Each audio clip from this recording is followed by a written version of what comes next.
लालची बहू ने मेरी दिवंगत पत्नी की आखिरी निशानी, उनके पुश्तैनी सोने के कंगन चुपचाप बेच दिए। लेकिन जब मुझे यह बात पता चली, तो मैंने घर में क्लेश करने के बजाय रातों रात उसका सारा कर्ज खरीद लिया और ऐसा खौफनाक सबक सिखाया कि उसका सारा गुरूर आंसुओं में बह गया। एक पुरुष जब अपनी जीवन संगिनी को खो देता है, तो उसके जीने का एकमात्र सहारा उस पत्नी की यादें और उसकी छोड़ी हुई निशानियां होती हैं। वे निर्जीव वस्तुएं किसी सोने या चांदी के टुकड़े से कहीं बढ़कर उस इंसान की धड़कन बन जाती हैं। लेकिन आज के इस कलयुग में, जहां रिश्तों की अहमियत सिर्फ बैंक के खातों से तय होती है, कुछ लालची लोग उन पवित्र निशानियों को भी अपनी झूठी शान और पैसों की भूख मिटाने का साधन समझ लेते हैं।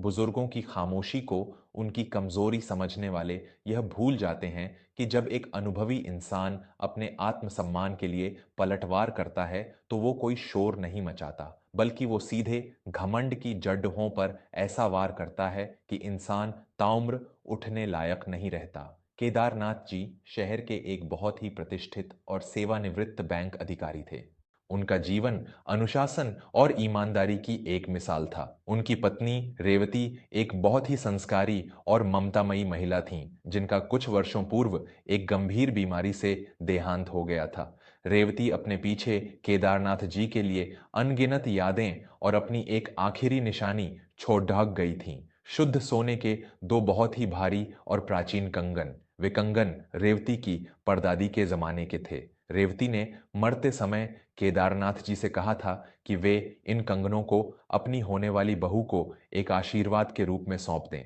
केदारनाथ जी और रेवती का एक इकलौता बेटा था, उत्कर्ष। उत्कर्ष स्वभाव से बहुत ही सीधा और भोला था। उसका विवाह दामिनी नाम की एक लड्ढचकी से हुआ। दामिनी शहर के एक बहुत ही दिखावे वाले माहौल से आई थी। उसके जीवन का एकमात्र लक्ष्य महंगे कपड़े पहनना, बढ़ी गादियों में घूमना और समाज में अपना एक झूठा रुतबा बनाए रखना था।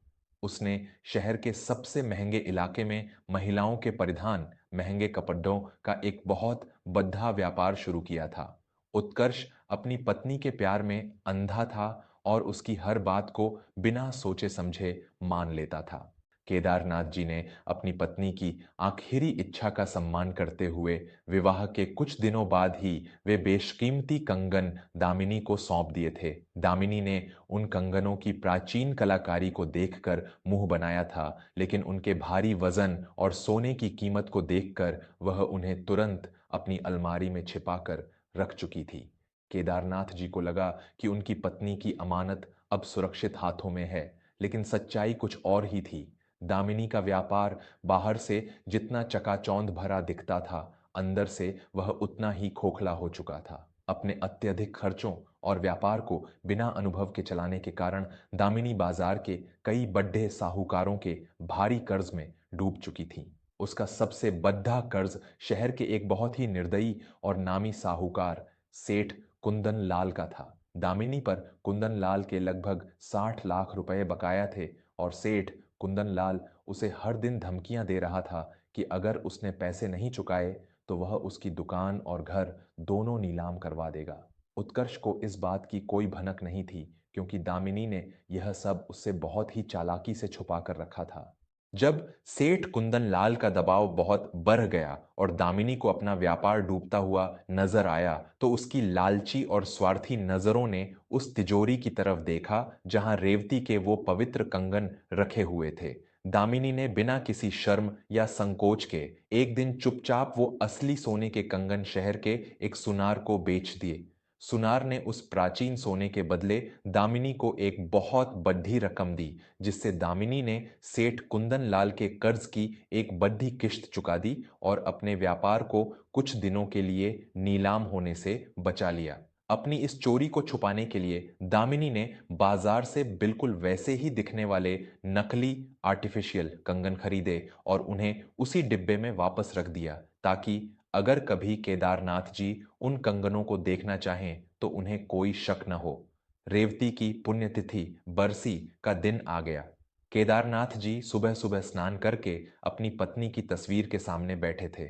उनकी आंखें नम थीं। उन्होंने दामिनी को आवाज लगाई और कहा, बहू, आज तुम्हारी सास की बरसी है। मैं चाहता हूँ कि आज तुम अपनी सास के वो पुश्तैनी कंगन पहनकर इस पूजा में बैठो।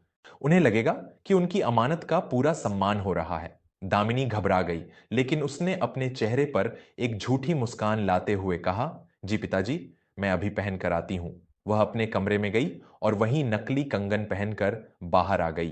पूजा शुरू हुई। केदारनाथ जी ने भावुक होकर अपनी बहू के सिर पर हाथ रखा और फिर प्यार से उसके हाथों में पहने हुए उन कंगनों को छुआ। लेकिन जैसे ही केदारनाथ जी की उंगलियों ने उन कंगनों को छुआ, उनके पूरे शरीर में एक सिहरन सी दौड़ गई। केदारनाथ जी ने अपनी पूरी जिंदगी बैंक में गुजारी थी, जहां उन्होंने सोने की परख करने वालों के साथ सालों तक काम किया था। सोने का स्पर्श, उसका वजन और उसकी खनक उन्हें बहुत अच्छी तरह याद थी। उन्होंने उन कंगनों को ध्यान से देखा। उनकी चमक बहुत ही अजीब और कृत्रिम थी। पलक झपकते ही केदारनाथ जी समझ गए कि ये कंगन उनकी रेवती के नहीं हैं, बल्कि पीतल के नकली टुकड़े हैं। दोस्तों, जीवन साथी के चले जाने के बाद उसकी एक छोटी सी चीज भी इंसान की पूरी दुनिया होती है। जिस अमानत को एक पति ने आंसुओं से सहेज कर अपनी बहू को सौंपा हो और वो बहू उस पवित्र प्रेम का सौदा बाजार में कर दे, तो उस पति के दिल पर जो आरी चलती है, उसका दर्द बयां नहीं किया जा सकता। रिश्तों के इस भयानक धोखे को अगर आप भी अपने हृदय से महसूस कर पा रहे हैं, तो हमारे इस परिवार वर्मा स्टोरीज को अभी सब्सक्राइब करें। आपका एक सब्सक्राइब हमें यह हिम्मत देता है कि हम आज के समाज की इन कड़वी सच्चाइयों को बेबाकी से आपके सामने रख सकें। इसलिए अपनी भावनाओं की आवाज़ को मजबूत करने के लिए वर्मा स्टोरीज चैनल को सब्सक्राइब ज़रूर करें। आपके सब्सक्राइब करने से हमारे संस्कारों की यह आवाज़ कभी कमज़ोर नहीं पड़ेगी। केदारनाथ जी का हृदय भीतर ही भीतर रो पद्दा, लेकिन उन्होंने अपने चेहरे पर कोई भाव नहीं आने दिया। वे एक बहुत ही सुलझे हुए इंसान थे। उन्होंने तय कर लिया कि वे घर में चीख पुकार करके कोई तमाशा नहीं बनाएंगे। वे जानना चाहते थे कि दामिनी ने ऐसा क्यों किया। अगले दिन केदारनाथ जी चुपचाप शहर के उस पुराने सुनार की दुकान पर गए, जहां वे अक्सर रेवती के गहने बनवाया करते थे। उन्होंने सुनार से बात की और थोड़े ही दबाव के बाद सुनार ने सच उगल दिया। सुनार ने बताया कि दामिनी कुछ दिन पहले ही वे कंगन बेचकर गई है। केदारनाथ जी ने अपनी जीवन भर की जमा पूंजी, जो उन्होंने अपने बुढ़ापे के लिए छिपा कर रखी थी, उसमें से पैसे निकालकर अपनी पत्नी के वो असली कंगन वापस खरीद लिए और उन्हें अपने पास सुरक्षित रख लिया। लेकिन केदारनाथ जी यही नहीं रुके। उन्होंने अपनी बैंक की पुरानी पहचान का इस्तेमाल किया और दामिनी के व्यापार की गुप्त रूप से जांच शुरू कर दी। कुछ ही दिनों में उन्हें सेठ कुंदन लाल और दामिनी के उस 60 लाख के कर्ज की पूरी सच्चाई पता चल गई।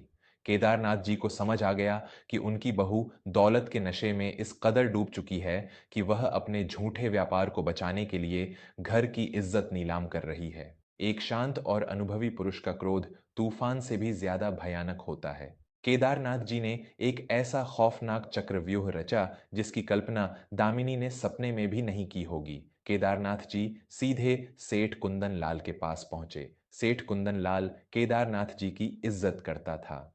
केदारनाथ जी ने अपनी कुछ पुश्तैनी जमीनों के कागजात और अपनी सारी नकद जीवन पूंजी मेज पर रख दी। उन्होंने बहुत ही शांत लेकिन धारदार आवाज में कहा, सेठ जी, मैं अपनी बहू दामिनी का सारा कर्ज आज ही चुकाना चाहता हूं, लेकिन मेरी एक शर्त है। यह कर्ज चुकाने के बाद आप कानूनी रूप से वो सारा वचन पत्र, प्रॉमिसरी नोट और दामिनी के व्यापार के गिरवी रखे हुए सारे दस्तावेज मेरे नाम पर स्थानांतरित ट्रांसफर कर देंगे। आज से इस कर्ज का इकलौता मालिक मैं हूंगा। सेठ कुंदन लाल को अपने पैसों से मतलब था। उसने तुरंत केदारनाथ जी के कहे अनुसार सारे कानूनी कागजात तैयार कर दिए। अब दामिनी का वो पूरा महंगा व्यापार और उसका सारा कर्ज कानूनी रूप से केदारनाथ जी की मुट्ठी में था। उधर दामिनी इस गलतफहमी में जी रही थी कि उसने कंगन बेचकर सेठ जी का मुंह बंद कर दिया है और अब उसका व्यापार सुरक्षित है। इस झूठी जीत की खुशी में उसने शहर के एक बहुत ही बद्दे और आलीशान होटल में अपने व्यापार की सफलता का जश्न मनाने के लिए एक दावत का आयोजन किया।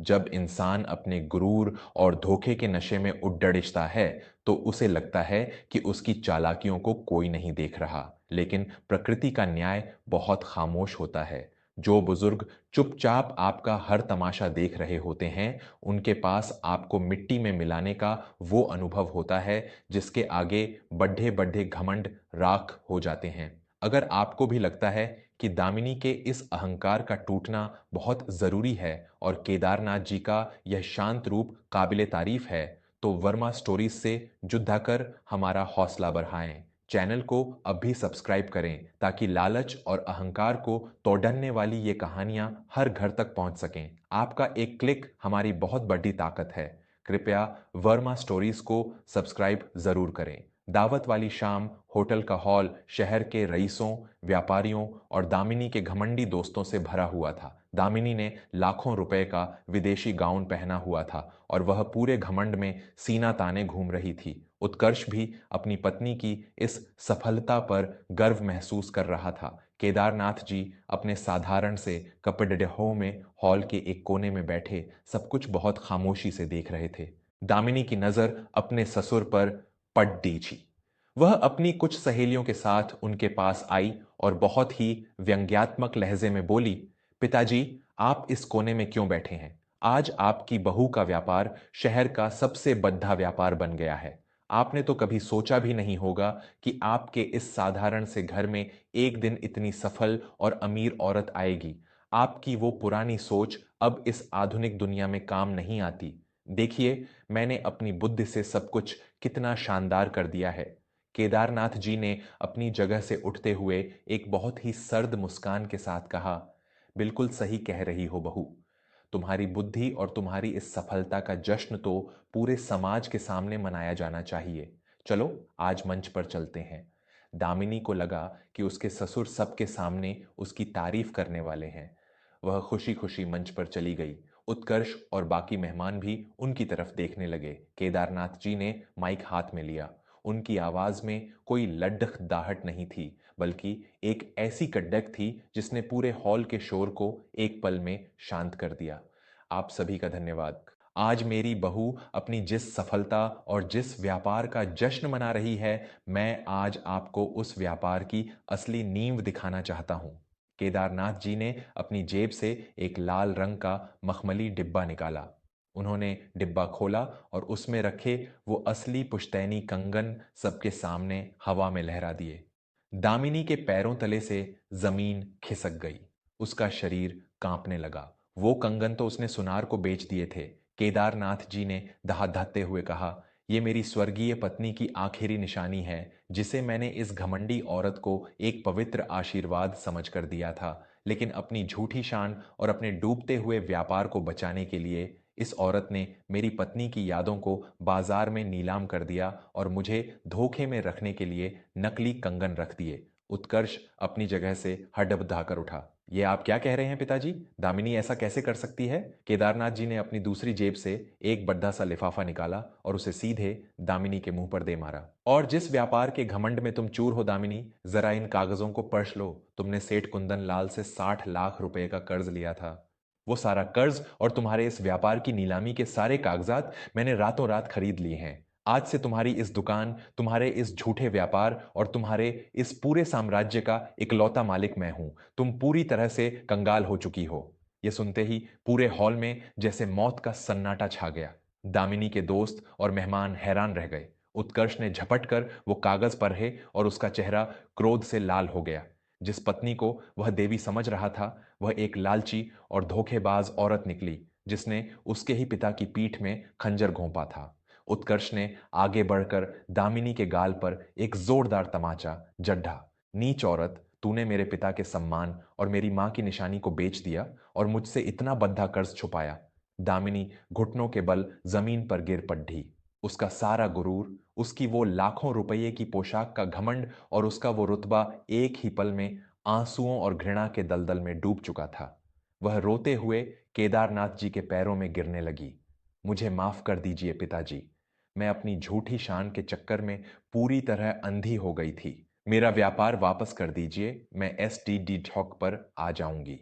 मुझे मत निकालिए। दामिनी गिद्ध गिद्ध आ रही थी। केदारनाथ जी ने अपने पैर झटके से पीछे खींच ली।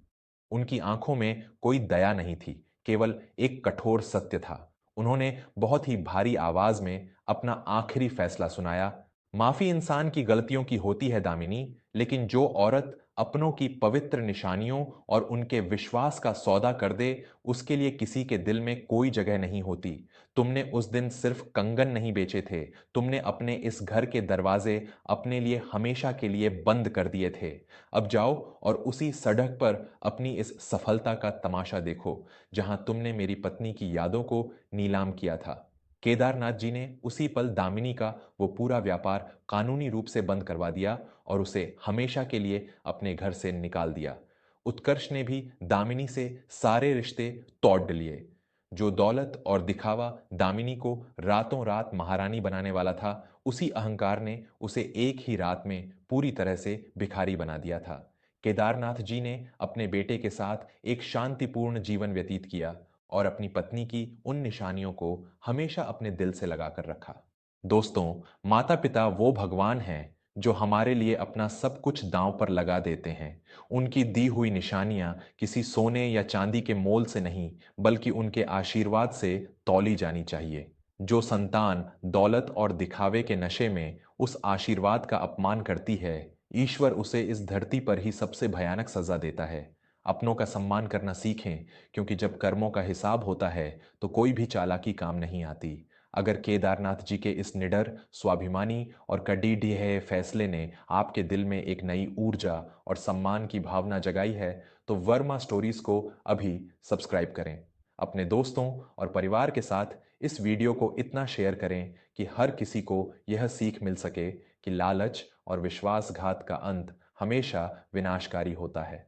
कमेंट में सत्य की जीत या अपनी भावनाएं जरूर लिखें और बताएं कि क्या केदारनाथ जी ने अपनी बहू का घमंड तोड़ डाच कर बिल्कुल सही किया। आपकी राय का हमें हमेशा इंतजार रहता है। सच्चाई और संस्कारों की इस आवाज को घर घर तक पहुंचाने के लिए वर्मा स्टोरीज चैनल को सब्सक्राइब करना बिल्कुल न भूलें। धन्यवाद।